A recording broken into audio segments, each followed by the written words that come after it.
As I think the slides are visible to all of you, right?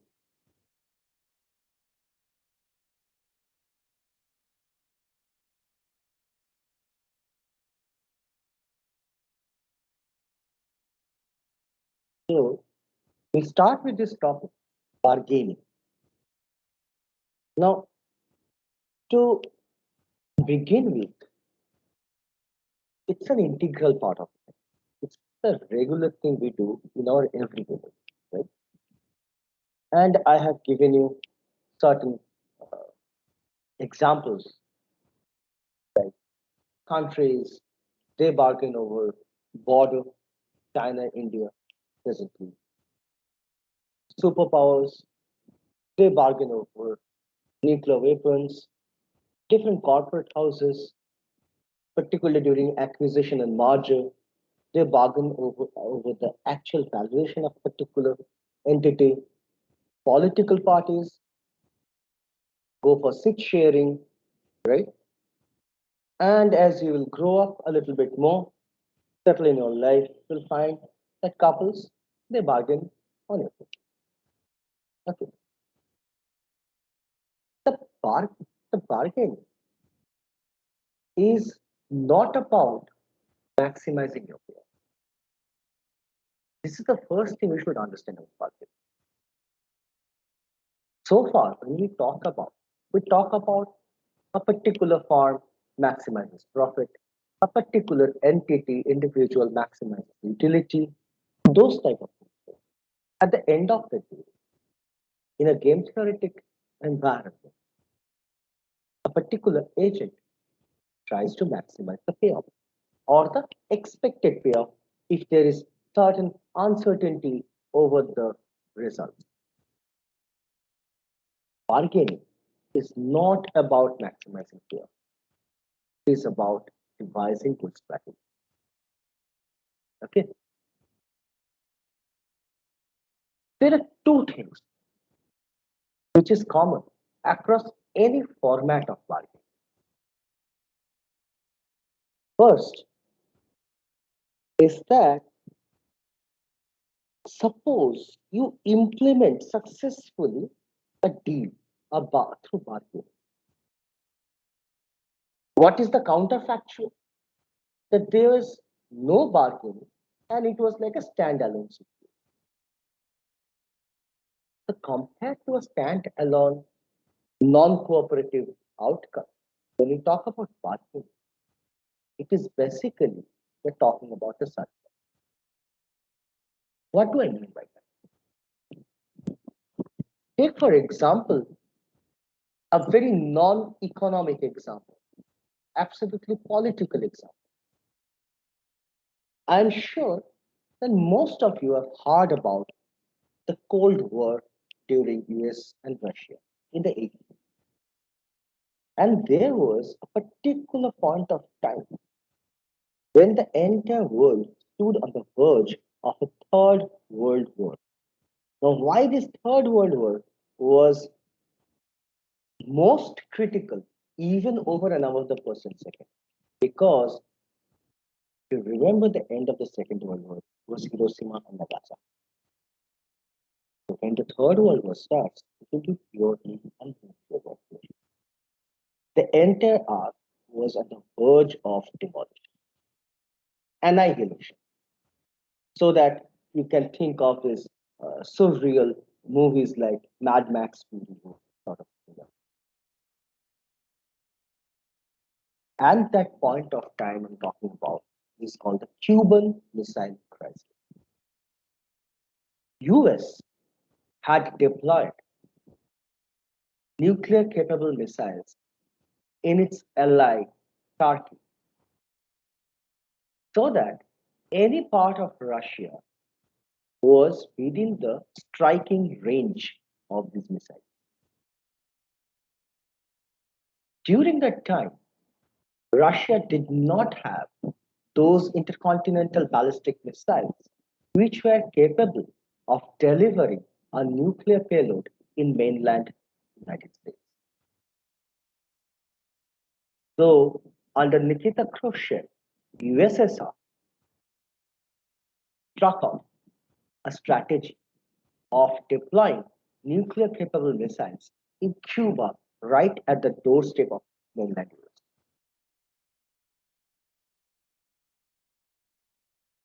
Now, after successful negotiation, threats, counter threats, all these mechanisms, you just watch, there is a documentary, Discovery documentary on the Cuban Missile Crisis. In YouTube, it's freely available. Have a look. It's a nice watch. It's a pure good thing to enjoy. Now, why I am saying all this? Because had there been a confrontation, which is a non-cooperation approach, or in game theory parlance, a non-cooperative game, I strike, you strike back. What is my best response? I deliver one nuclear head, you deliver two nuclear heads. That will be the third world war. And who are the players? USSR and USA. Through successful negotiation, what happened? There was no third world war. There was no nuclear war. In fact, the CTBT, Comprehensive Test Ban Treaty, came after that. And this is the beauty of game theory.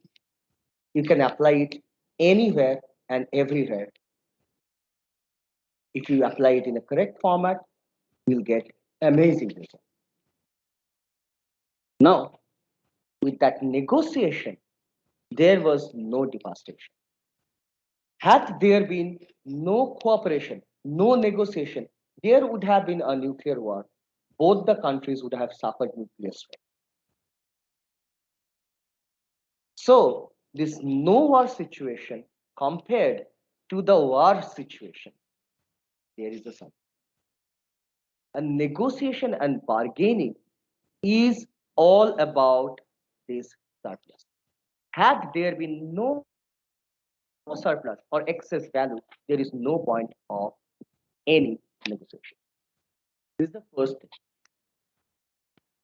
Second thing, it is not a zero sum. I will not say it's always a win-win game, but at max, I can say in a completely generic format, it is not a zero sum. Negotiation is all about dividing the surplus among the two. Now, one might ask, why I should go for negotiation and get a small share rather than as compared to my rival who negotiated and got a larger share. In the Cuban Missile Crisis, USSR got a lower share, USA got a higher share. But why did Russia or USSR accept it? Because what is the other option? What? If I get even a smaller amount of the surplus, that is still a positive gain rather than no surplus at all. Before this entire thing was formalized, people used to call it vaguely the bargaining power of nations or bargaining power of nations. So initially, if we are talking about a time when game theory was not devised or not analyzed formally, people would have said USA had a larger or a more stronger bargaining power. But it's all about a surplus and a division of that surplus. So let me reiterate. Just put it absolutely clear in your mind. One, it is not about maximizing payoff. It is about a surplus and division of that surplus. What is the surplus? Always there is a situation where there will be no cooperation and negotiation, and a situation where there will be a negotiated outcome. So the negotiated outcome is there because there is a surplus over and above the non-negotiated outcome. We negotiate to divide the surface. And hence, it's not a zero-sum game. Both are getting some positive share of the surface. There is no winners and losers. There are larger winners, there are smaller winners. Now, let's get back to a simple Nash equilibrium concept of this division of surface. Just give $1 to two random persons, person A, person B. And the game is very simple. Person A claims a share of that $1, followed by B. Both gets two, both gets their uh, quotations, let me say, or their claims, as long as these two shares add up to anything less than equal to 1. If the sum of their claims exceed $1, both get 0. And this is the simplest form in which you can think of negotiation and bargaining. So any pair, now we will think of a claim of share X by A and Y by B. As long as X plus Y is less than equal to 1, both gets X and Y, their claims. If X plus Y is greater than 1, both gets 0. So negotiation fails, you get the non-cooperative outcome. Now the question is, why should these two rational agents ask anything about X plus Y which is less than 1?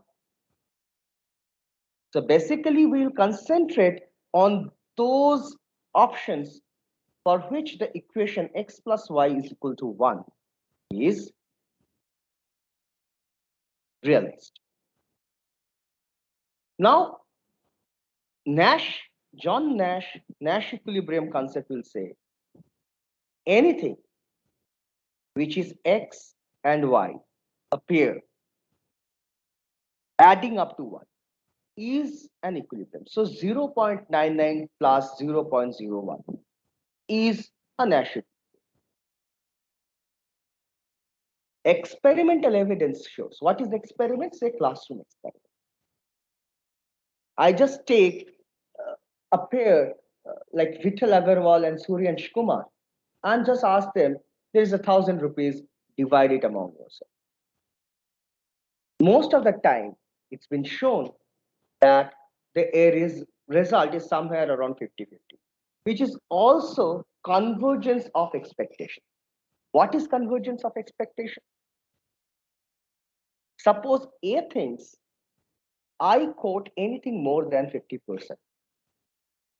Then B can think, okay, why should I get less than 50%?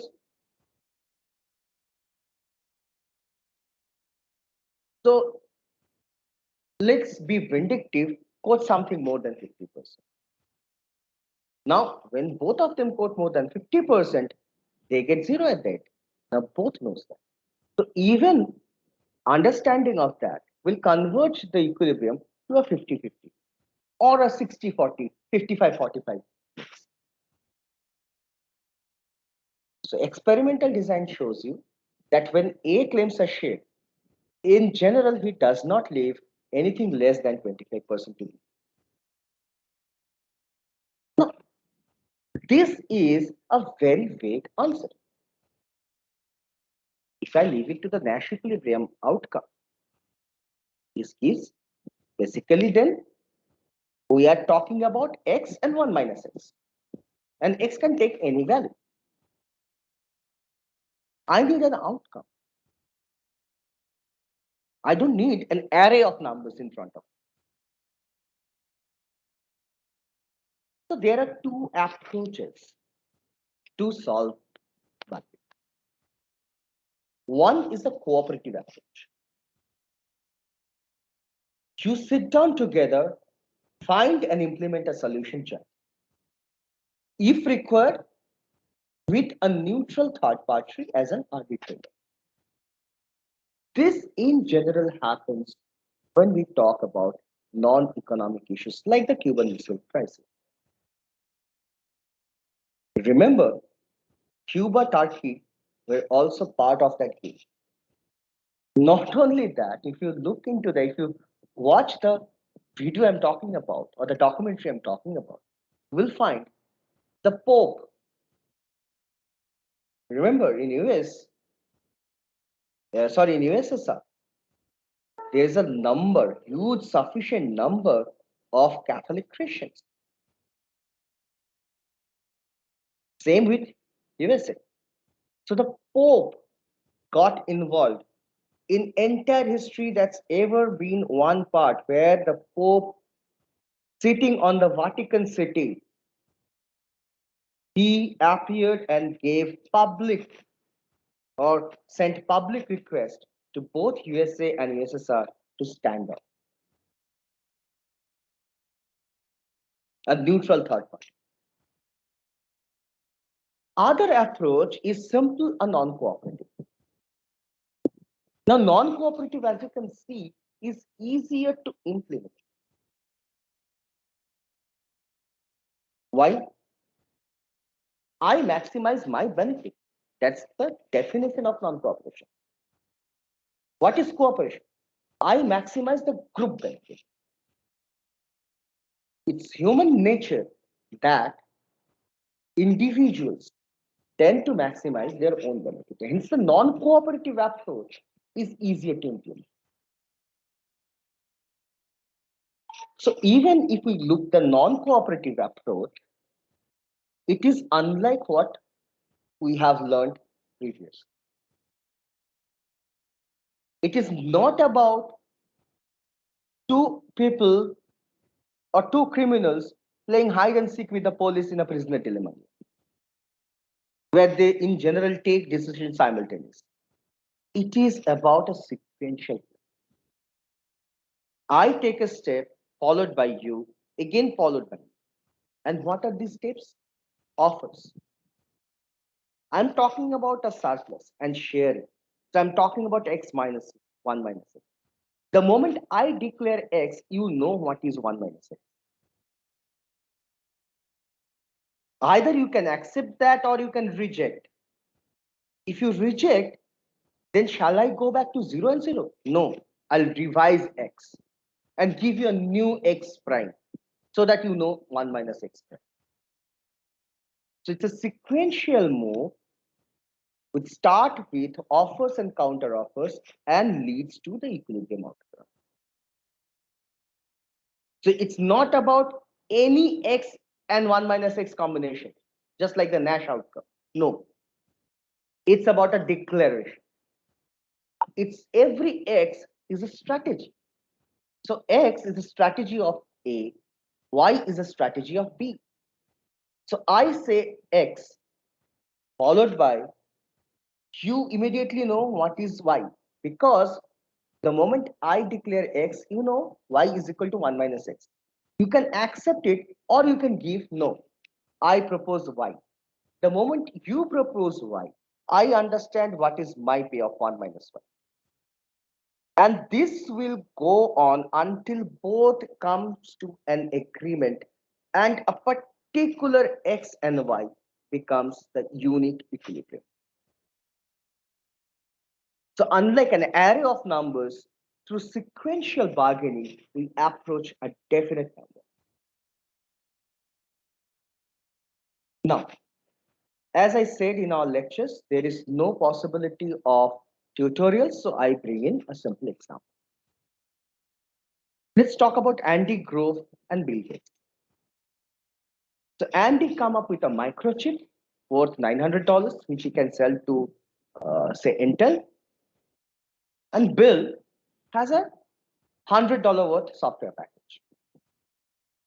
They meet and they just realize the moment they club this microchip with the software, they can come up with a bundle, combined system of hardware and software, which they can sell at 3,000. So per unit, there is a $2,000 surplus. The only thing is how to divide this out. There are different. Let's start in a very non-cooperative fashion. Bill says, look, it is my software which gives worth to this package. Your chip is only metal and sand, rather silicon. So Andy, you should get $900. I should get 2,900. Now Bill proposes, forget about that. You have devised a software. Fine. It's so simply a set of codes. You get the 100, give me the $2,900. So a third party might say, why are you fighting that? Just split the difference. What is the difference? 2,000 is the surplus. Both take 1,000 each. So one gets 1,100, one gets 19,000. Now, Andy might respond, no, should have equal percentage. Initially, it was 900 and 100. So there is a 9 and 1 ratio of our inputs. So amount of 3,000, I should get 2,700 and Bill should get 300. What about an arbitrator? Arbitrator somehow says no. 4-to-1 ratio in favor of N. And you calculate it, you get the profits. So I'm not going through these steps. These are like mere simplest fall of like standard 8 algebra, standard 7 algebra. Okay. It's not about solving. It's all about formulation of the problem. And you can get the exact profit through negotiation. Now, this is a typical example, numeric example. How to generalize? To generalize it, we need to define something called the backstop law or the acronym BATNA. What is BATNA? Best alternative to a negotiated outcome. So in our last example, if the negotiation fails, Andy will sell the microchip for $900, Bill will sell the software for $100. So 900 and 100 are their backstop laws. If the negotiation fails, they do not come with the product of microchip and software together. So they do not get $3,000 per unit, but they get $900 and $100. So now let's redefine what do I mean by that surplus. The surplus is nothing. Take for example, Andy was getting A without negotiation. Suppose $900 I just put A and $100 I put B. So A plus B was their payoff in a non-negotiated situation. In the negotiated situation, the 3,000, let's call that B. The surplus is nothing but B minus A minus. And it is all about this surplus and division, right? Let's get into a very simple mechanic. Everything, the first thing first, the negotiation to hold successfully implemented. Both these players has to be given what? Their backstop payoff plus a share of the surplus. Right? So that the share is what? A fraction of the total surplus. But I'm talking about share, the percentage share. So H plus K is equal to 1. Now, what should be the values of X and Y? These are the claims to the surplus. So X should be A A was Andy's backstop, that $900, plus H fraction of the surplus B minus A minus B. Similarly, Y will be B plus a K fraction of the surplus.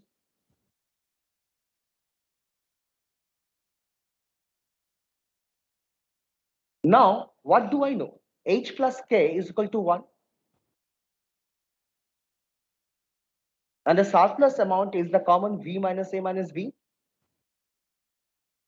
So you get the ratio X minus A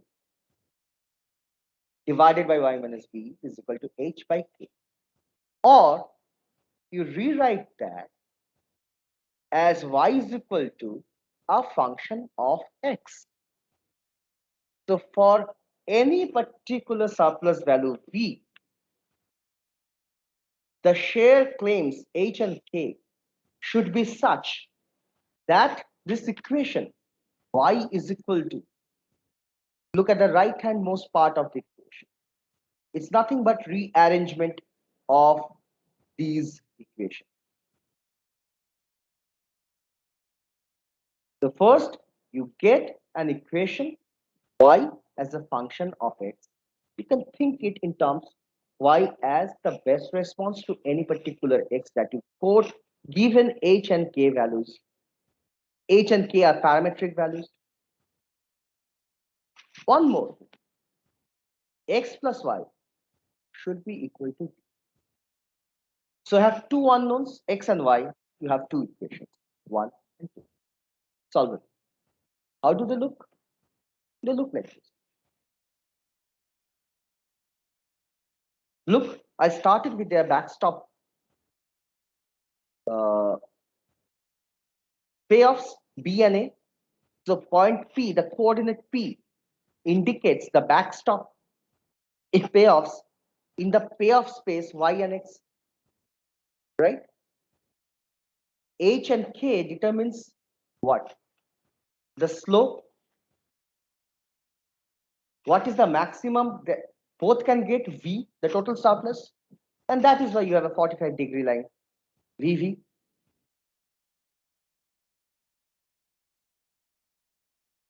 And then these two equations will intersect, and graphically you can say Q will be the equilibrium. Right? Now, it seems so easy, right? So let me skip a little bit part of it.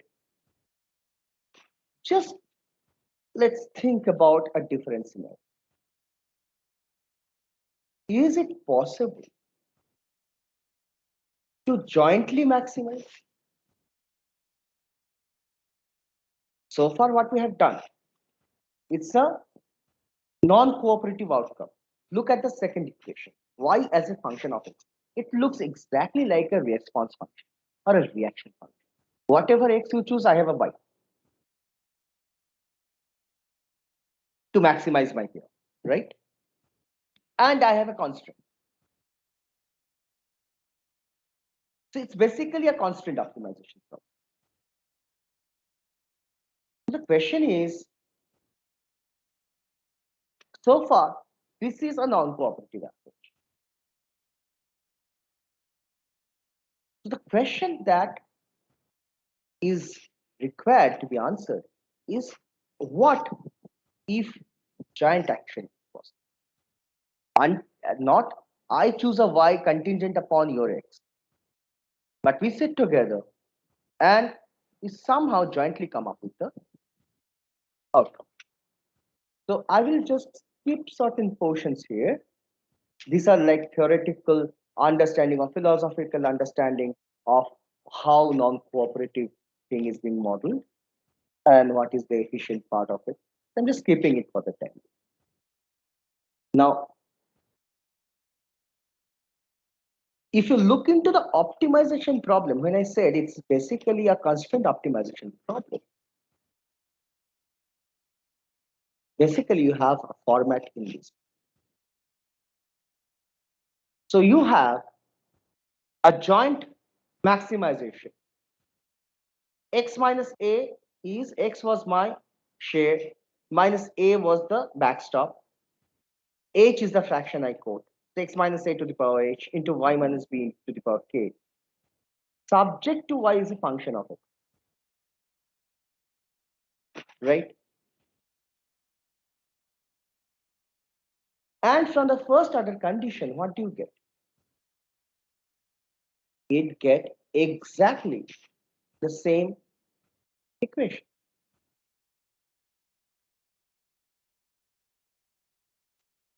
That, what is this equation?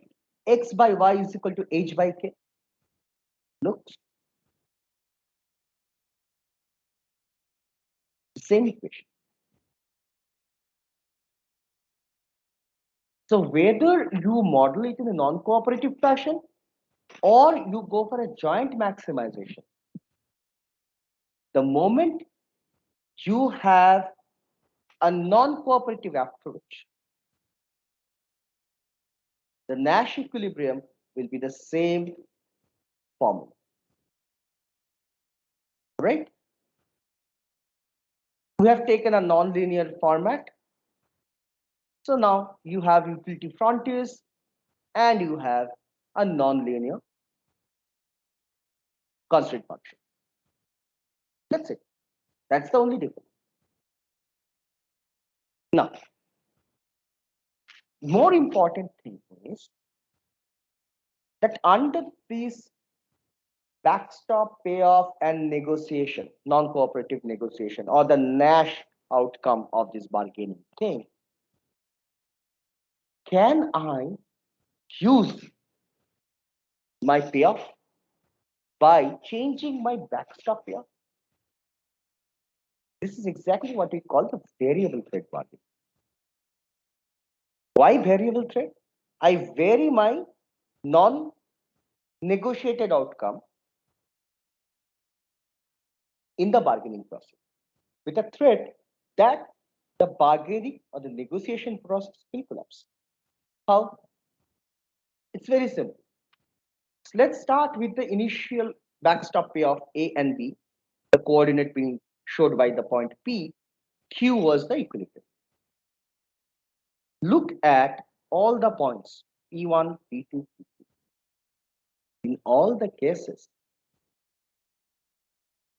A, individual A, whose share is X, is better off. How? There are three ways. So starting from, look, we have not changed K and H. K and H were the shares we claim.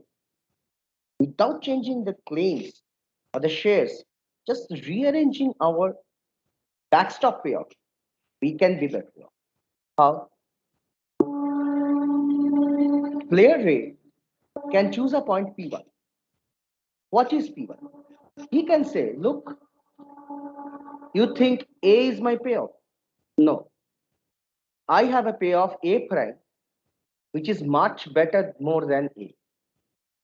It's not $100 I will get. I will get at least $300 to $400 for my software. So you increase your payoff, P1.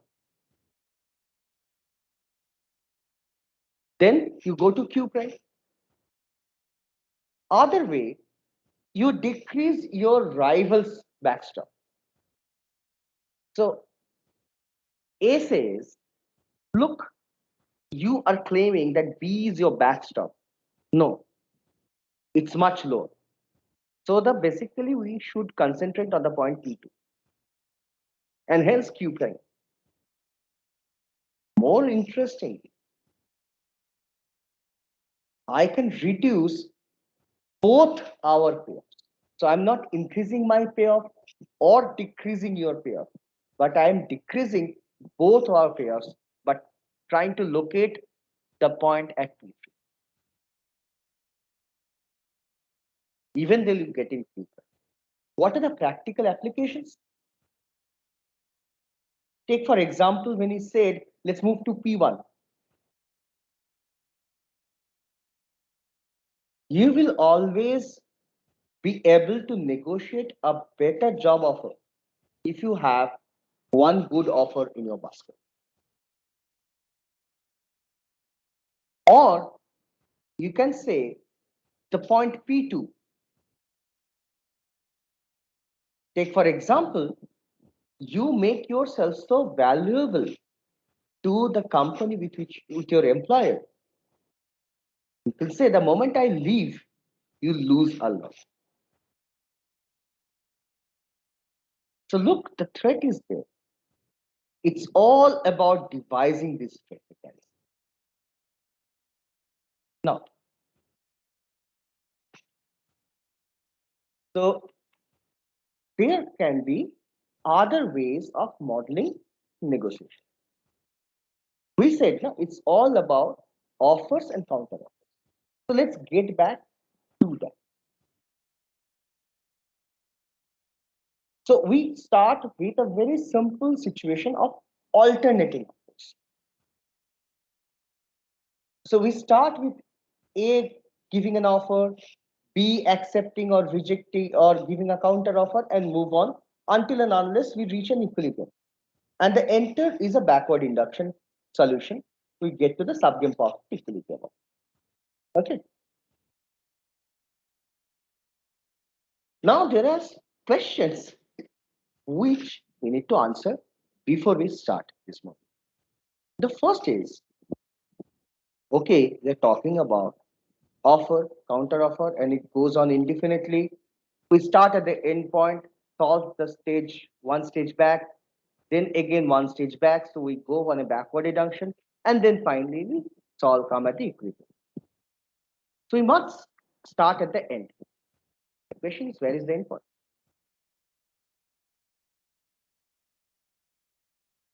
Even more important, why should to have an endpoint? That means this negotiation or bargaining, this process has terminated.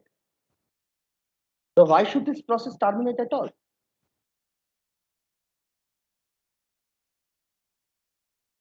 What if? Why should it even start at all? What if they stick to their original positions? I give X, you give Y, X plus Y is more than surplus. Negotiation outcome, not none of the equilibrium. And I refuse to budge. You also refuse to budge. Then what? Understand that we must bring in a concept that if it fails, so first we answer that why should it start? It start because we need to negotiate. Why negotiate? If we do not negotiate, the entire surplus is lost. Fine. Second, why should it terminate? If it does not terminate, again the surplus will be lost. Next, why should we budge? Or the process of offer and counter offer occurs in the first place. To bring that, we should understand that the more time we take to negotiate, the surplus value shrinks. And this is basically what we call the decay. The more we wait, the more we negotiate, the surplus shrinks. And time has value. And in this case, patience or impatience, both are very important. And if you delay the agreement, both will get lower shares. Okay. Now, to give that again an example, take for example American football, 4 quarters. I'm a fan of one of the teams. I want to watch live on the stadium. I reach there, ticket is sold out. I find one blacker who has one ticket. He is willing to sell it to me at a price, and I must purchase that, giving him some dollars. What is my backstop? Just opposite the stadium, there is a pub where I can have a beer and watch the game live on a giant screen. The problem is, I would prefer to be in the stadium because I'm a hardcore fan of, say, the Rangers working.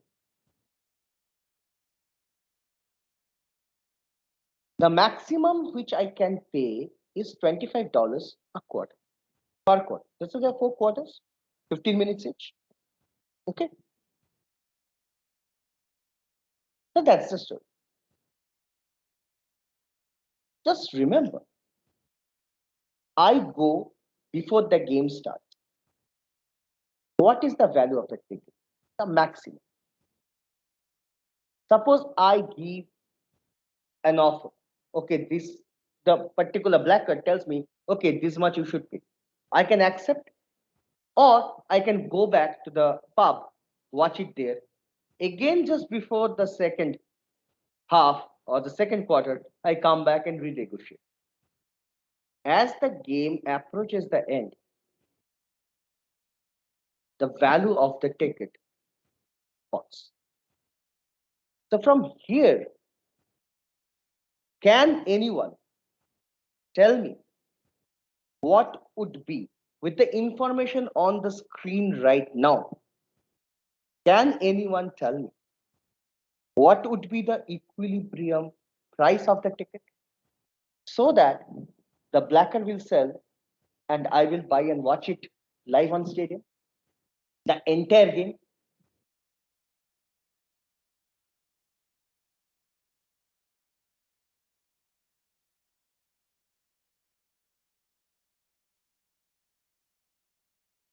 I will just take 1 minute, or rather, I'll give you 1 minute to answer, to try.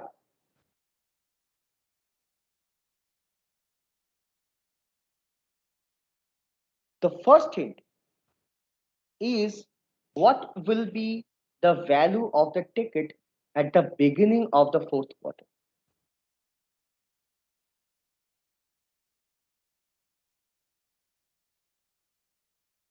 Zero. If the negotiation fails, I go back to the pub, the blacker gets zero because there will be no value of the ticket after the fourth quarter starts. Revise back. So the blacker knows that if I come at the beginning of the fourth quarter, he has to give it to me free. There is no reason for him to hold the ticket. Revise that information at the beginning of the third quarter. So jointly, for the third and fourth quarter together, he can charge me $25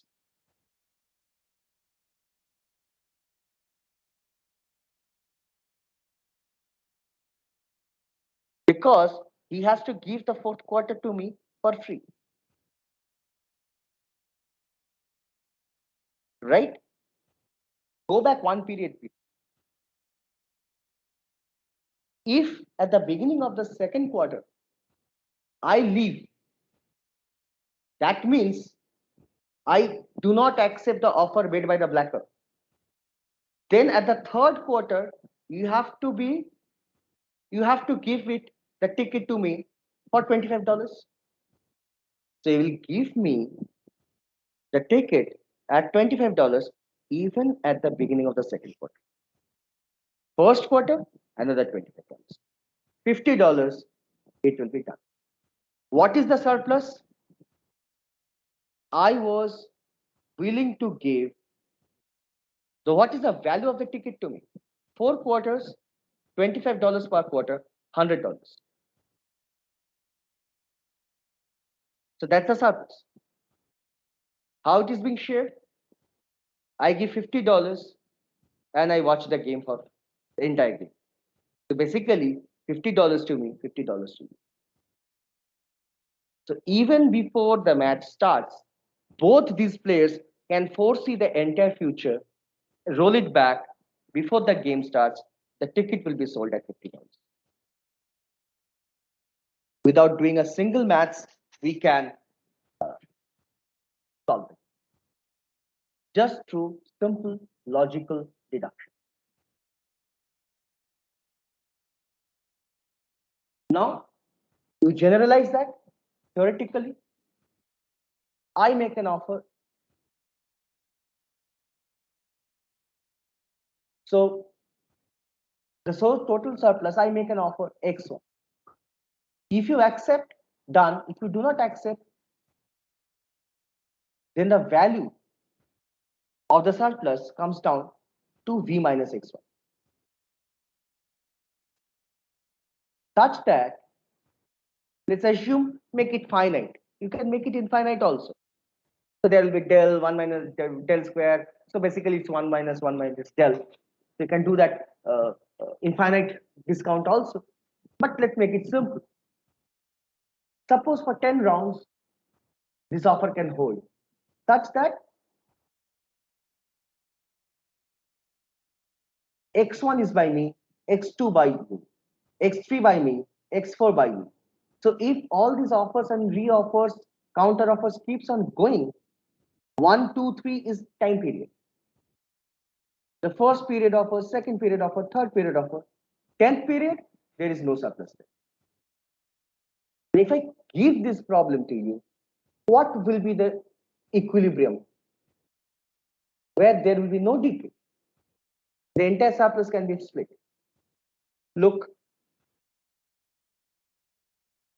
if the gain reaches the final period, what is the value of the surplus? X10, because that's the only thing left. Who is making the offer? B is making the offer because it's the even, odd. So first by A, second by B, third by A, fourth by B. Offer, counter offer. So it's the even, 10. So B makes a final offer and can take the entire surplus. Roll back one period. It is X9 plus X10.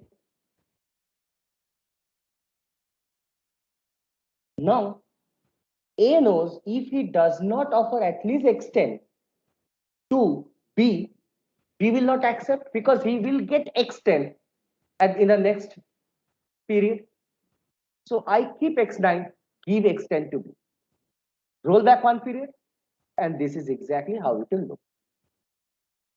So in the very first period, A makes an offer where he keeps and he gives, and B will offer, accept this offer. Now, here we have not used any backstop here. If you just bring in backstop, nothing. Suppose small a is the backstop for B. So X10 minus A instead of X10. That's the only difference. Now, there can be two types of decay. The thing that we talked about is a gradual decay. There can be a sudden decay.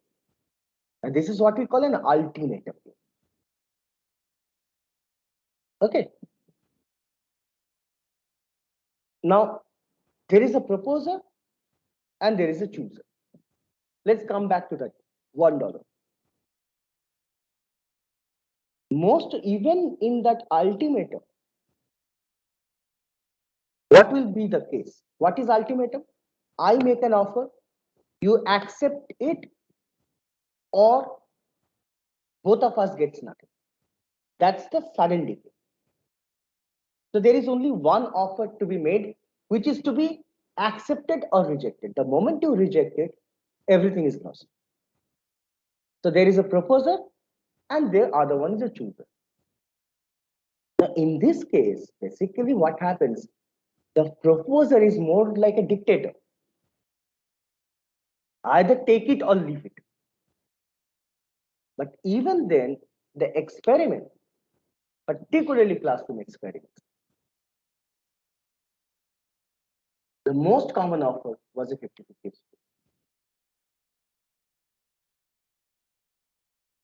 Now, interpretation of this, you could have just take 99% and leave 1%. Take it to leave it. It's a dictator format. Then, if this is the theory and these are the evidence, how do we correlate? The college students cannot calculate. No, they can calculate much more complex things than that. Basically, in this type of environment, look, environment is very important. We are talking about college students and we're talking about a dollar. And both of them know it's a part of an experiment. So the sense of fairness is very, very important to students. Anyway, so let's come back to the impatience and the last version of this alternative offer modeling. And we call it an impatience. And we bring in a what we call a deflator or what we call a discount factor. So a dollar today is better than a dollar tomorrow. That's the concept. Because there is a time value of money. I prefer a dollar today rather than getting the same dollar tomorrow. And it is true for everyone. Let's assume both of the players prefer 95 cents today rather than a dollar tomorrow. Not only that, a dollar today is better than a dollar tomorrow. I am willing to take 95 cents today rather than waiting for tomorrow and get a dollar. Basically, we're trying to quantify the degree of impatience. There are two reasons for this impatience. One, there is obviously a rate of return. If I have a sum of money today, I can invest and get a return out of it rather than waiting for a time period to be over and getting the same money. Because a dollar today can fetch me something positive, however small, than over and above a dollar tomorrow. So that's the rate of return. Second, there's a risk that the game might not continue tomorrow. It might not continue. The game might not exist tomorrow. So it's better to get. So how much am I willing to sacrifice so that I get the share today itself? So how are we are trying to quantify? It's very simple. That 95 cents is better than a dollar. I prefer 95 cents today rather than a dollar tomorrow. And we start with a very simple, no backstop, zero backstop. And we come back to the $1 divided. A starts the process. A offers X, right?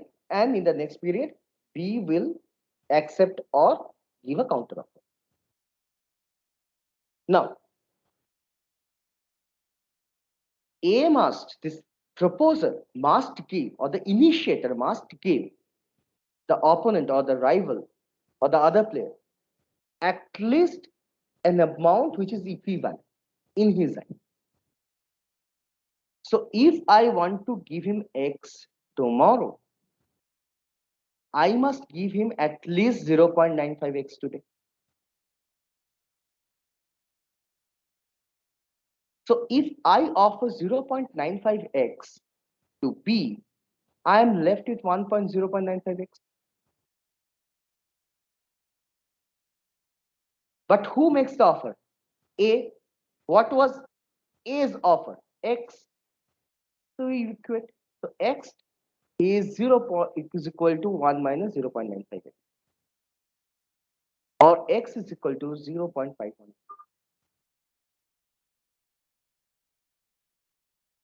First thing, that this will be accepted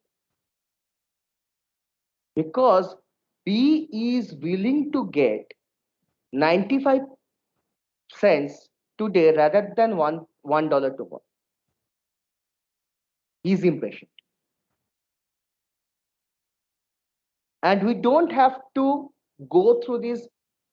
Remember the questions, how long it will go on? Where is the end? How long the process will continue? The process will not continue. The process will start and end there because everyone can foresee the future. And everyone is worried about the cost of delay. So it's better to give an offer which we will not reject. And hence, the maximum value V, the surplus, is being distributed rather than a decayed value of V in later period. Second thing is the person who makes the first offer gets marginally more. So in a dollar division, A gets 512, B gets 480. Now, what if these two players are not equally impatient? One is more impatient than the other. So we still continue that B regards 95 cents today is equal to $1 tomorrow. But A himself is more impatient and thinks 90 cents today is equivalent to $1 tomorrow. So A starts with an offer X.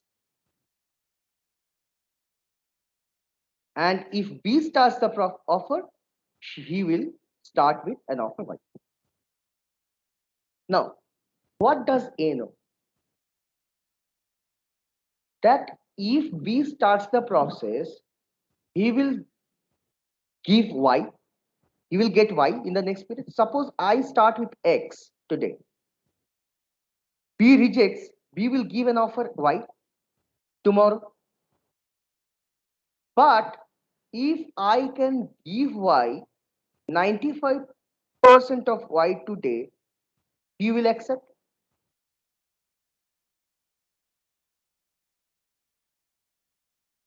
So X is equal to 1 minus 0.95Y because I'm giving him right now 0.95Y out of $1. So I'm left with 1 and that was my offer. My offer is X, which is this. So I get the first equation. Similarly, just think in terms of B. He starts with Y. He knows if A does not accept it, he will give X in the next offer X. His offer will be X in the next period. So if I can give him 0.9 of X today, he will accept it. So you have two unknowns, X and Y, two equations. Solve, get the values X and Y. So if A starts the process, A will give X and 1 minus X. If B starts the process, B will get 0.69 and 0.3. Now look, in both the cases, A gets half almost that of B. Why? Because A is more impatient. So that's the price of patience. Okay. Now, if we generalize this model,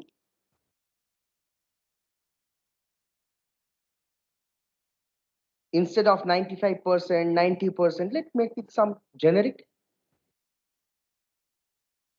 1 by 1 plus R. And for B, 1 by 1 plus S, R not equal to S, assume R greater than S.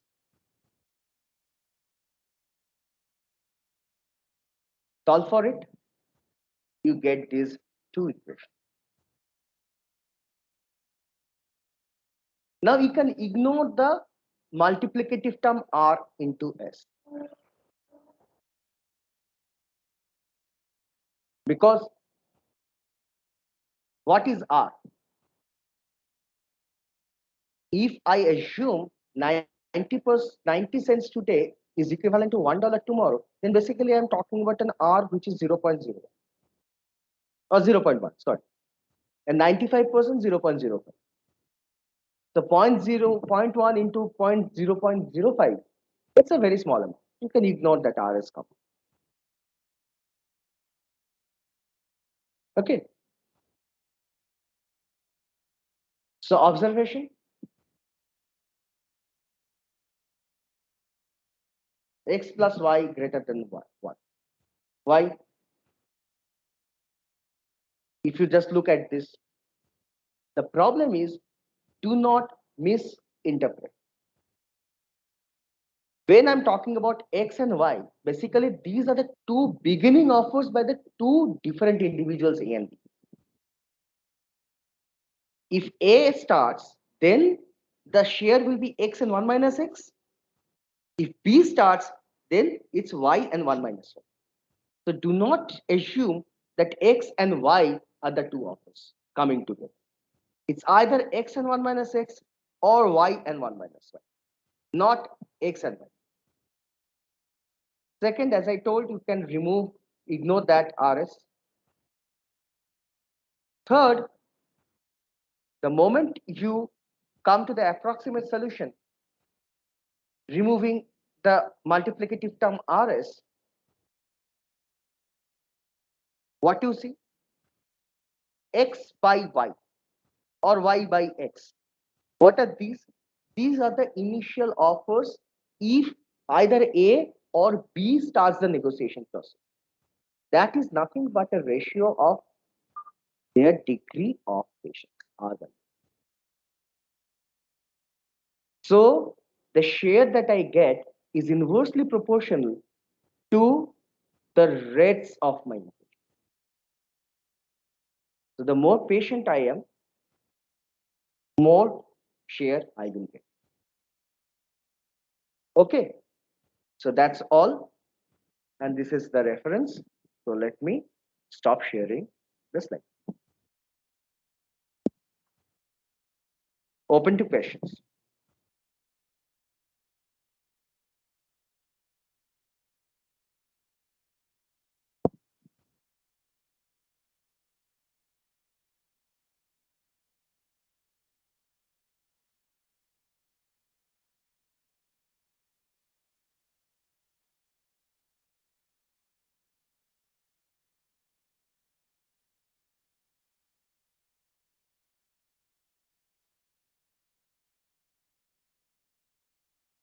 Okay, if there are no questions, then Shayantan, I will request you to stop recording. Yes, sir. Then